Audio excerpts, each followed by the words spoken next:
ओम।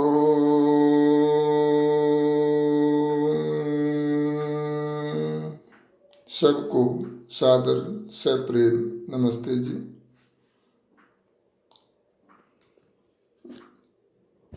कर्म व्यवस्था की एक क्लासिफिकेशन पर हमने चर्चा की और the second way of classification, इस पर हम चर्चा करते हैं। क्रियमान कर्म, जो कर्म अभी हम कर रहे हैं प्रेजेंटली, उन कर्मों को क्रियमान कर्म कहते हैं। द कर्म which are being done in the present time। और जब हम उन कर्मों को कर चुके होते हैं तो दे आर बीइंग स्टोर्ड, और उसको हम बोलते हैं संचित कर्म। अब वो स्टोर हो गए हैं, संचित हो गए हैं, और ये कहेंगे लेटेंट कर्म हो गए हैं, अब वो दिखाई नहीं दे रहे हैं। ऐसे जो कर्म हैं उनका फल आगे मिलेगा। जो अभी हमने कर्म परफॉर्म किए हैं और वो संचित हो गए हैं, those karmas are awaiting fruits of actions। और तीसरे कर्म होते हैं प्रारब्ध कर्म। प्रारब्ध कर्म वो होते हैं जो मैच्योर हो गए हैं, जो अभी फ्रूट देने वाले हैं, जिसको हम भाग्य कहते हैं, लक कहते हैं, फॉर्च्यून, फेट, डेस्टिनी, इन सब नामों से जानते हैं। ये वो कर्म हैं जो मैच्योर हो गए हैं, पक गए हैं, और उनका जो रिवार्ड है, उनका जो फल है, वो स्टार्ट हो गया है। जो संचित रूप में से, उसको हम अब प्रारब्ध कहते हैं।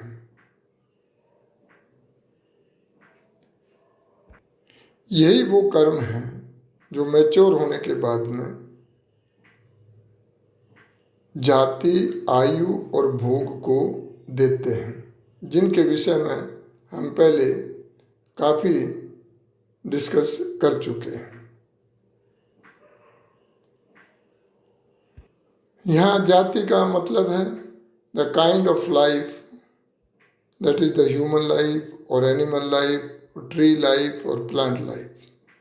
आयु का मतलब है लाइफ स्पेन एंड भोग, जैसी जाति होगी उसके अनुसार उसकी आयु।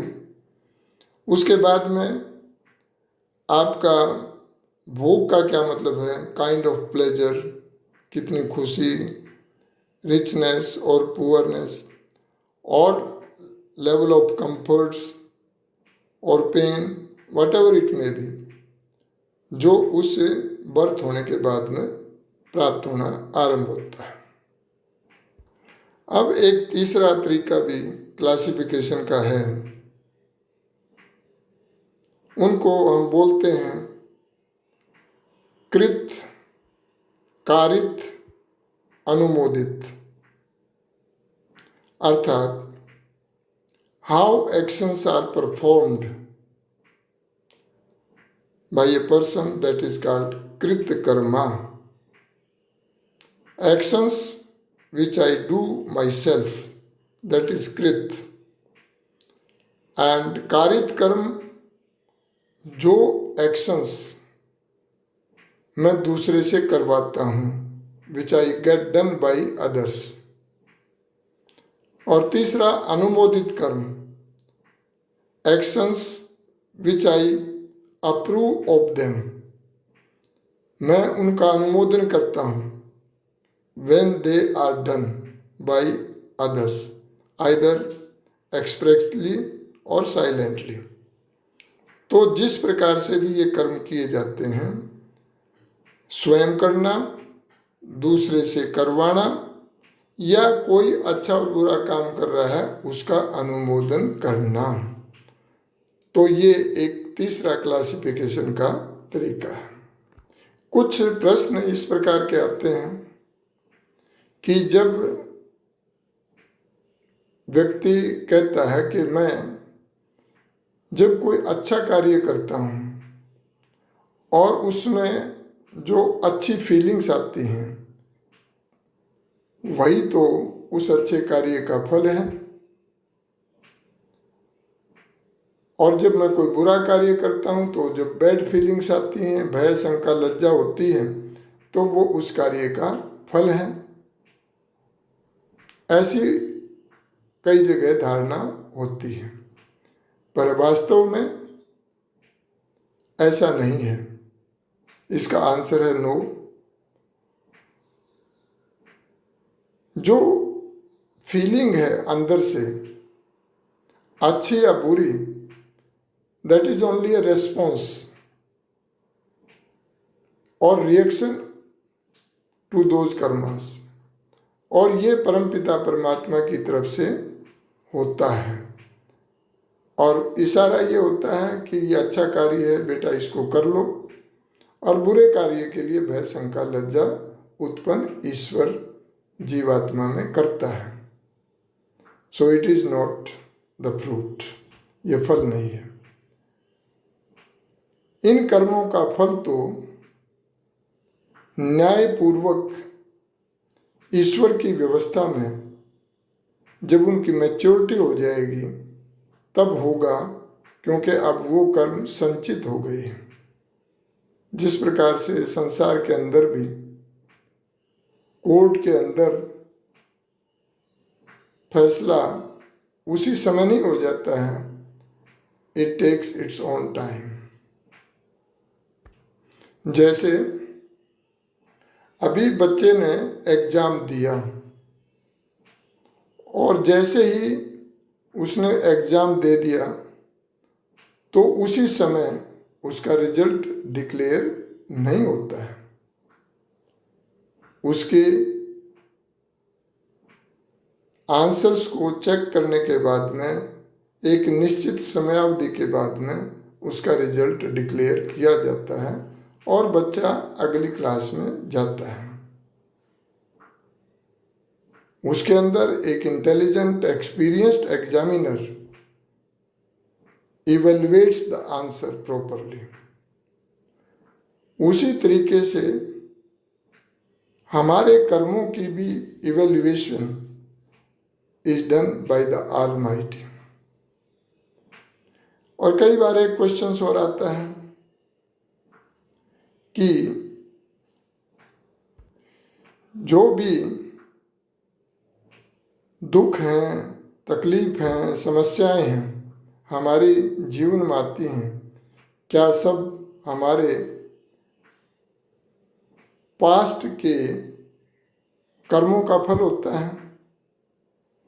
एग्जाम्पल के तौर पर, अगर कोई शराब पी के गाड़ी चला रहा है और उसने किसी व्यक्ति को हिट कर दिया है, तो क्या ऐसा हिट होना था? हमें दूसरे व्यक्ति को जो चोट पहुंची, तो क्या ऐसा होना था? क्या ये सफरिंग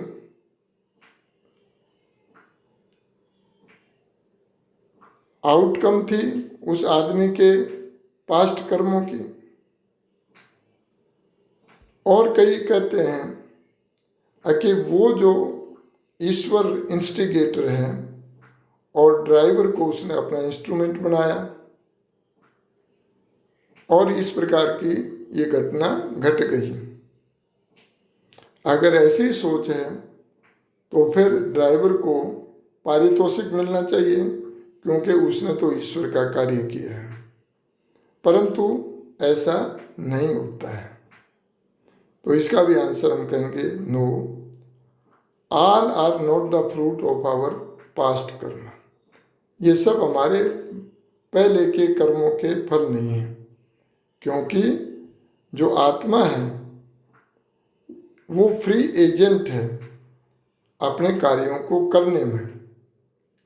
मनुष्य जीवन में यही स्वतंत्रता तो मिली है। The soul is free to act according to its capacity. तो वो अपनी सामर्थ्य के अनुसार अच्छा करे बुरा करे, वो अब उसके ऊपर डिपेंड है। उसी के कारण से कर्मफल व्यवस्था तो बनती है। और जो पेन एक्सपीरियंस्ड हुआ है, जो उस व्यक्ति पीड़ित हुआ है या उसके परिवार वाले उससे प्रभावित हुए हैं, तो वो फल नहीं है उस व्यक्ति के पास्ट एक्शन का,